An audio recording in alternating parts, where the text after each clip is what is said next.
कांग्रेस की अगुवाई में देश की आवाज बनने से लेकर कई प्रस्तावों को स्वीकार करवाने, बंगाल विभाजन को रद्द करवाने जैसी बड़ी सफलताओं ने आजादी के आंदोलन को नई दिशा दे दी थी। देश का लगभग हर बड़ा आंदोलनकारी कांग्रेस के मंच से जुड़कर आजादी की आवाज बुलंद कर रहा था। सफलता के इन्हीं मजबूत एवं महत्वपूर्ण कदमों के बीच 1912 का बांकीपुर अधिवेशन संपन्न हुआ। इसी अधिवेशन में पहली बार एक डेलीगेट के रूप में पंडित जवाहरलाल नेहरू जी ने हिस्सा लिया। 1913 का कराची अधिवेशन भारत में सद्भाव और एकता के लिहाज से काफी महत्वपूर्ण साबित हुआ। बंगाल विभाजन की साजिश के बीच दोनों समुदाय ये समझ चुके थे कि देश का शत्रु एक ही है और वो ब्रिटिश हुकूमत है। उसकी लाठी और गोलियां धर्म देखकर किसी को नहीं छोड़ती हैं।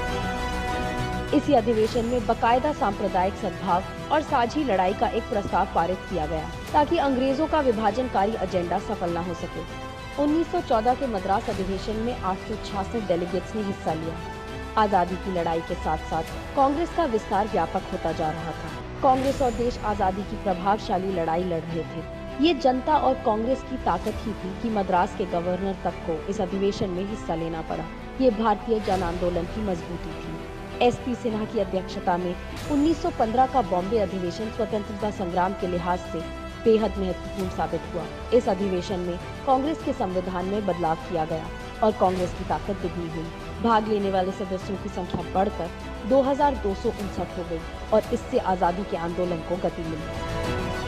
हम देख सकते हैं कि आजादी के आंदोलन में कांग्रेस की मजबूती देश और जनता की ताकत बन रही थी। अंग्रेज भी जानते थे कि कांग्रेस के मजबूत होने का मतलब है भारत को ताकत मिलना और ब्रिटिश हुकूमत की नींव कमजोर होना।